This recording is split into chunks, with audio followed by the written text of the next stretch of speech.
Last August, I was told that in all likelihood I had 3 to 6 months left to live. I'm on month 9 now, and I'm not going to get down and do any push-ups. Somebody said to me, in light of those numbers, wow, so you're really beating the Grim Reaper.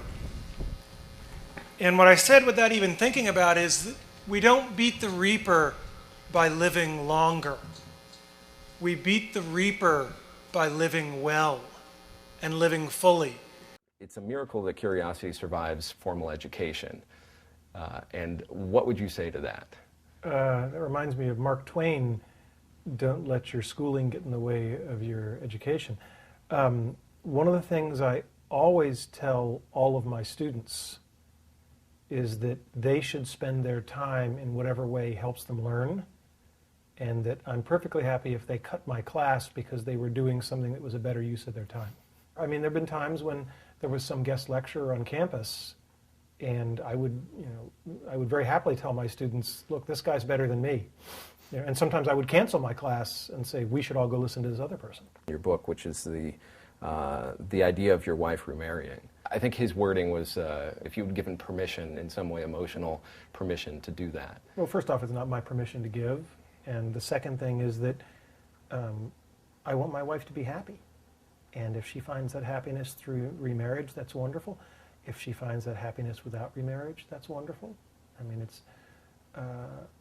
it's not my place to have a role in that decision, other than to tell her that if it's something that's somehow emotionally overhanging for her, that whatever she does is fine by me. And that, that's certainly a specific message that I have and will leave for my children, which is that, if the time comes where Jay should remarry, you kids may have a lot of mixed feelings about that, and you're entitled to them all. But if you're wondering how Dad felt, Dad wants Mom to be happy. I see the train wrecks that arrive in my office when a child has desperately been trying to fulfill the dreams that their parents wanted for them. I don't have specific dreams for my children.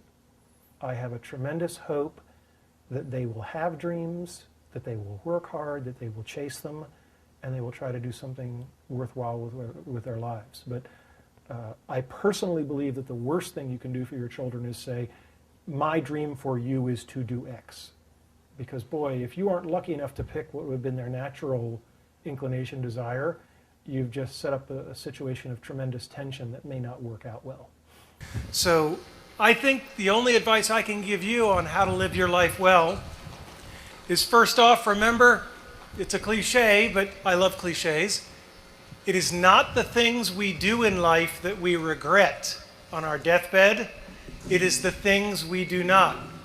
Because I assure you, I've done a lot of really stupid things, and none of them bother me. All the mistakes and all the dopey things and all the times I was embarrassed, they don't matter.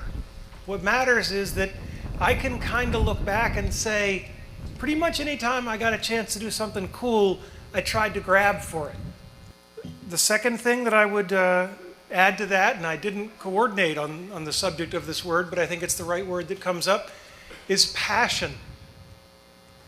And you will need to find your passion. Many of you have already done it. Many of you will later. Many of you may take till your 30s or 40s, but don't give up on finding it, right? Because then all you're doing is waiting for the Reaper. The thing I have learned in my life, you will not find that passion in things. And you will not find that passion in money. Because the more things and the more money you have, the more you will just look around and use that as the metric, and there will always be someone with more. And honors and awards are nice things, but only to the extent that they regard the real respect from your peers, and to be thought well of by other people that you think even more highly of is a tremendous honor.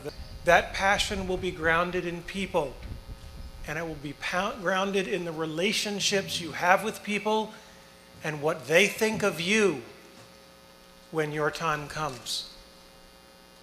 And if you can gain the respect of those around you and the passion and true love And I've said this before, but I waited till 39 to get married because I had to wait that long to find someone where her happiness was more important than mine. And if nothing else, I hope that all of you can find that kind of passion and that kind of love in your life. Thank you.